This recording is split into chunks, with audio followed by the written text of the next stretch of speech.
harafai. Harafan da suka gina larabci su ake kira al-huruful hija'i, wasu kuma sukan ce musu huruful abjadiyya. Huruful hija'i harafai ne guda 28. Idan kuka yi duba zuwa ga screen za ku ga harafai ne guda 28. Idan kuka kirga kuma za ku ga sun ba da guda 30. Ƙari shine lam, alif da hamza, waɗannan guda biyu ba sa ciki, ƙari ne. Lam alif lamun ce da alifun, ita hamza ita kuma ita ke hawa gatana akan alifun, ana kawo ta ne saboda wani sa'in yanayi na rubutu ana rubuta ta haka. Wannan harafai guda 28 su ne suka gina duka wata kalma da take ta larabci. Iya waɗannan harafai da sanin su da gane su da bambance su zai taimaka wa ɗalibi matuƙa wurin fara iya karatun larabci. A wannan jeri ko na ce wannan tsari yana ɗaya daga cikin tsaruka guda 3 wanda aka jeranta wato shi karatun larabci, wanda insha Allah a darasin na gaba kamar darasi na ƙarshe za mu ga waɗannan jeri guda 3 ɗin da muka yi magana yanzu akai. Saboda gudun kar ɗalibai su rikice za mu tsaya akan wannan jeri mai bayani mai karatu a kai don a fahimta, sannan kuma a iya daga bayan iya an goge sai kuma ga sauran tsarukan jerin.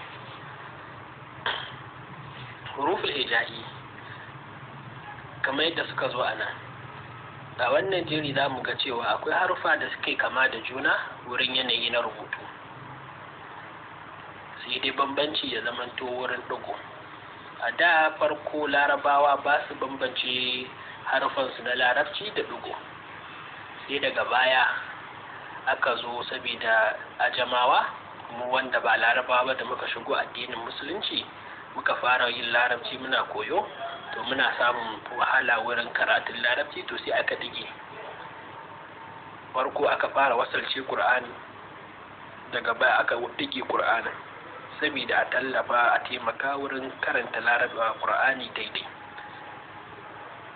Harafi na farko shi ake cewa harafin alifun. Harafi na biyu ba'un, sai na gabanta ta'un, sai na gabanta sa'un. Sa'un ana faɗanta don fitar da harshe tare da fitar da iska, sai a ce sa'un. Da ba'un da ta'un da sa'un idan mun lura za mu ga rubutunsu yanayin rubutu ɗaya ne, bambanci kawai ɗigo ne. Ba'un tana da ɗigo ɗaya a ƙasa, ta'un tana da ɗigo 2 a samanta, sa'un tana da ɗigo 3 a samanta. Sai kuma harafin gaba jimun, sai ha'un, sai kha'un. Ha'un da kha'un ana faɗar su ne ta makogaro. Ha'un za ka fitar da iska ne daga makogaranta, ha'un. Kha'un kuma kamar za ka yi hasi daga makogaro, ita ma take fitowa ha'un. To su ma haka su uku da jimun da ha'un da kha'un rubutun su yanayi ɗaya ne, sai dai jimun tana da ɗigo a cikinta, ha'un ba ta da ɗigo, kha'un tana da ɗigo a sama. Harafin da yake da ɗigo ana ce mai mu'jam, harafi mara ɗigo ana ce masa muhmal.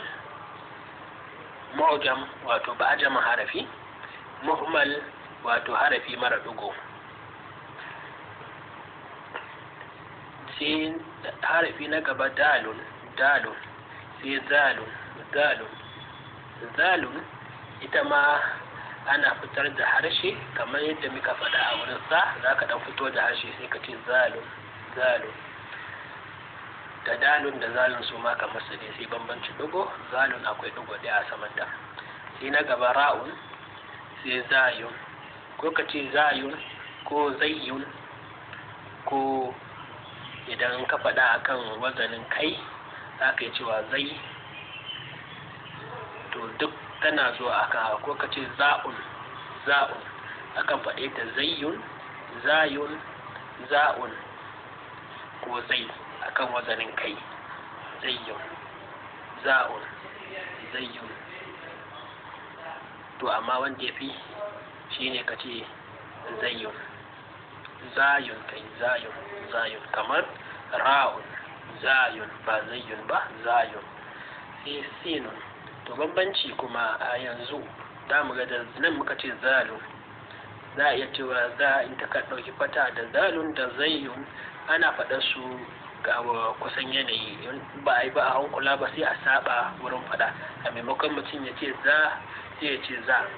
To shi ita za ita ba a fitar da harshe, za ta kusa da ra kenan, zayun kenan ba a fitarwa, sai dai kawai ka ce za. sai sinun da shinun, sinun da shinun.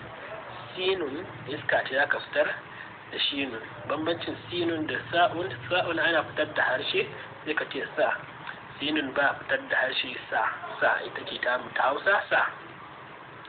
sai sodun da dodun, sodun dodun su ma kamar su ɗaya, sai dai bambancin dodun tana da ɗigo ɗaya a sama. Sodun da sa'un, sinun, sodun. A wurin faɗar sodun da dodun sai ka kumbura bakinka. Idan suka ɗau fataha za ka ga sa so da bambanci. Sai dai in ba a hankula ba sai kuma a faɗo su kamar iri ɗaya. sai harafi na gaba ba'un da za'un, ba'un da za'un, ba'un da ba ana kumbura baki. Wannan ba ita ma ana fidda harshe kamar zalun, sai dai a zalun ba a kumbura baki, amma a ba'un ana kumbura baki. sai ainun sai ghainun, ainun ghainun su ma waɗannan daga makogara suke fitowa. Ainun ghainun, a wannan alif zaka ce a, ainun bambanci kenan. Ghainun sai fa'un da qafun kamar su daya, sai bambancin dugo. Fa'un tana da dugo daya a sama, qafun tana da dugo biyu a sama. sai kafun da lamun kusan yanayin rubutun su daya, sai dai kafun tana da hamza a tsakiyarta, a cikin ta dau hamza, lamun ba ta da shi. da kafun da lamun. Bambancin kafun da kha'un, kha'un tana fitowa daga makogaro, kafun ita ce tamu ka ta Hausa. sai lamun, sai mimun, nunun na kenan, sai wawun, sai hawun, da ha muka ce daga makogaro, ha ita ce tamu ha din ta Hausa.